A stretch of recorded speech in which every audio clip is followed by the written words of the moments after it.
So what about House Bill 735? I did have the opportunity to sit with Commissioner Eggers and to give him a deep dive, so thank you for inspiring this opportunity to be able to speak about it at a higher level too.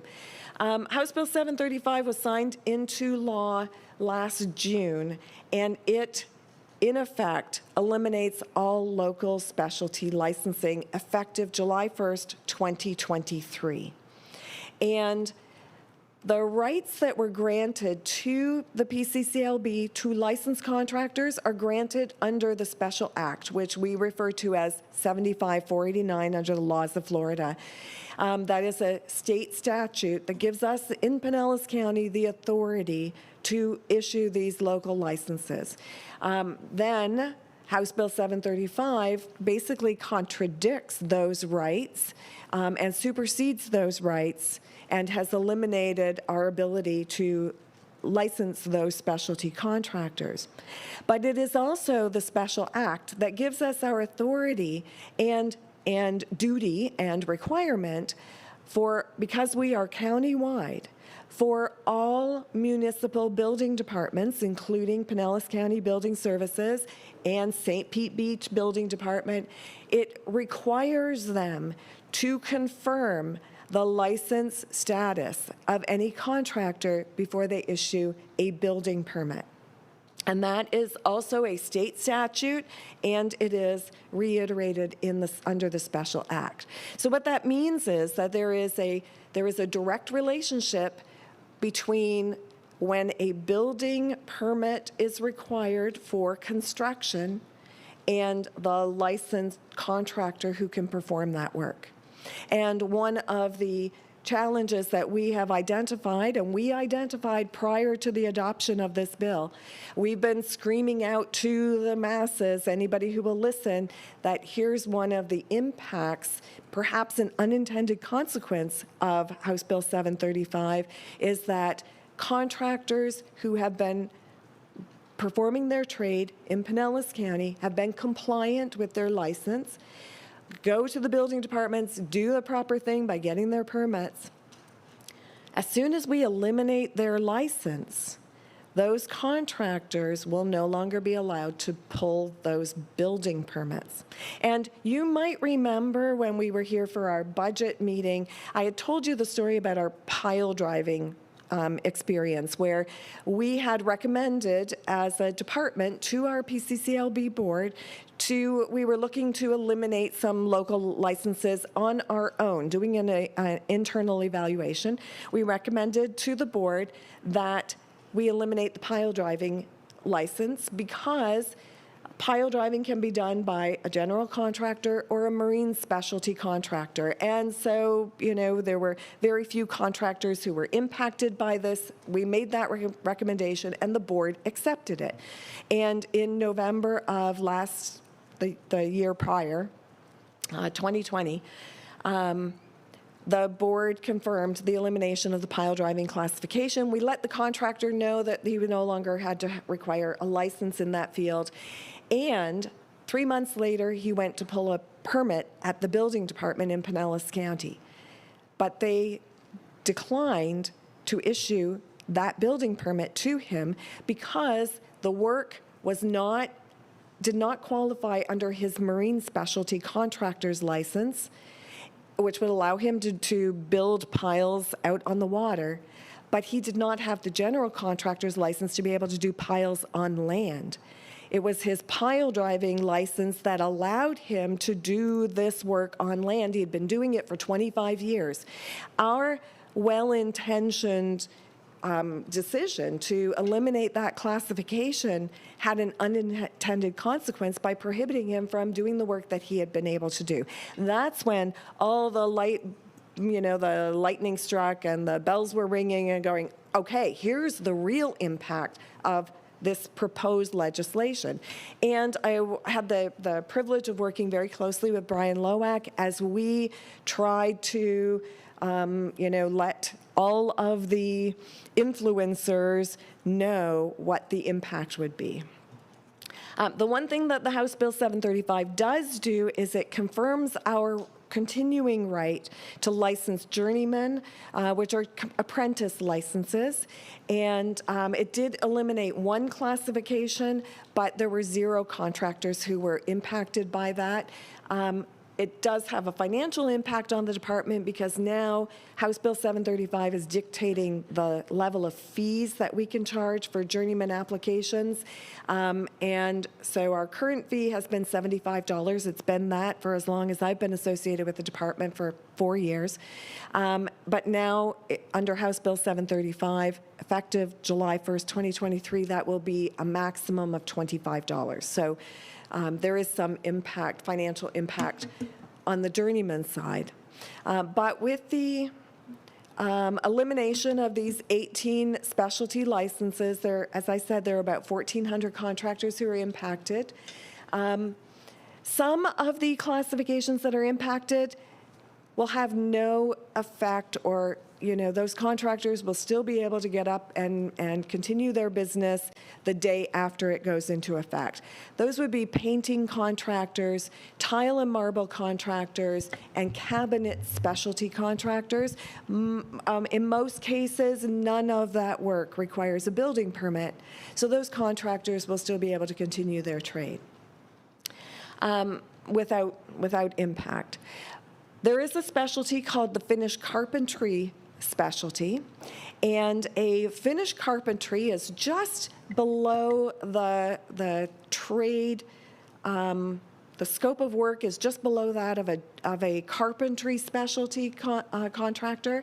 So a finished carpentry specialist can do molding and flooring and do a lot of cabinetry work. Most of those things never require a permit. However, a finished carpentry specialist can do windows and doors currently, and that privilege will be eliminated by House Bill 735. The only trades that will be able to do windows and doors will be those that are licensed by the state. So there are finished carpentry specialists. We have 247 of them. I cannot tell you how many of those do windows and doors, but if any of them do, their ability has just been eliminated. The other thing that we have done to look at what the potential impact is of this bill is I did a complete survey of all of the building departments across Pinellas County. Of course, Pinellas County Building Services is consolidated, has consolidated and is performing building and permitting services for a number of the municipalities.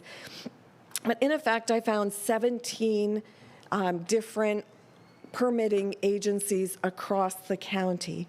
And among them, there is great inconsistency on what requires a permit and what does not. For example, to build a fence in unincorporated Pinellas County, you do not need a building permit. But to build a fence in Clearwater, you do.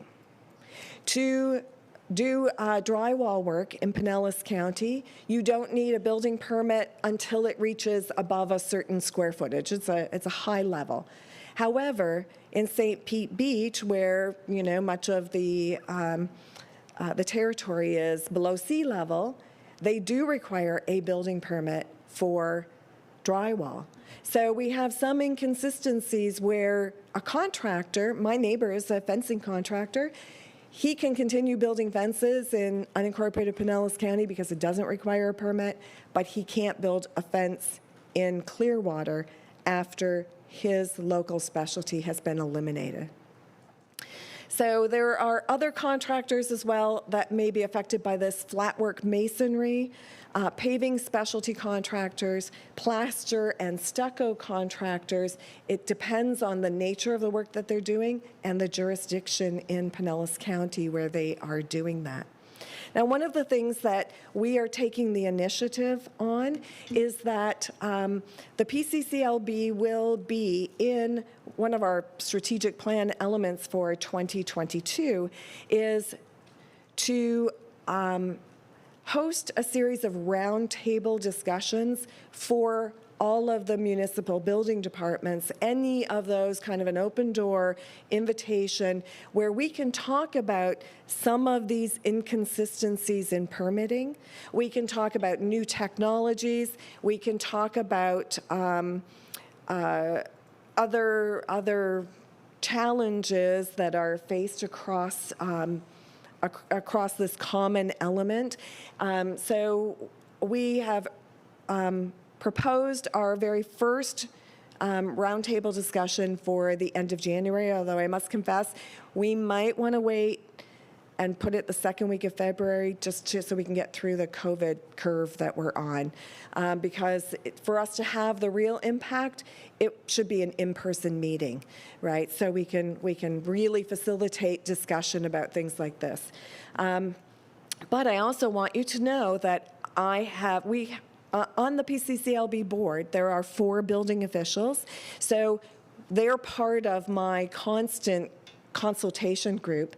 And I also, surveyed across all of the building departments. So this is a role. The common element is that we have that county-wide authority. So we're trying to foster some relations and try to minimize the impact that this will have on, basically on entrepreneurs. Contractors are entrepreneurs. Now, there are 78 contractors in 4 classifications that may be eligible to upgrade to the state specialty structure certification. And what that means is that there is a state class that does a lot of the same work that each of these specialties do, but it also does more. Their scope of work is broader. So, for example, we have a garage door specialty contractor. There is a life safety factor in installing, repairing garage doors, and it does require a permit. All of our garage door contractors may be eligible to upgrade to the state, it's called a specialty structure contractor. But some of them may not be, because it does require 5 years of locally licensed expertise in order to grandfather in. It also requires that you never have had any suspensions, and I can't attest, until we dive in individually who might not be eligible because of suspensions. And there are other factors as well. That is for them to grandfather up to that classification. Others may be eligible to retest, to take that examination, but they basically have to start from scratch. So there is a little proviso here. It says not all contractors will qualify. There are 6 specialties that do require permits, primarily because the work is structural or it is affected or impacted by wind load, and they will be prohibited from pulling permits anywhere in Pinellas County. Those are carpentry contractors, depending on the nature of the work that they are doing, natural gas contractors,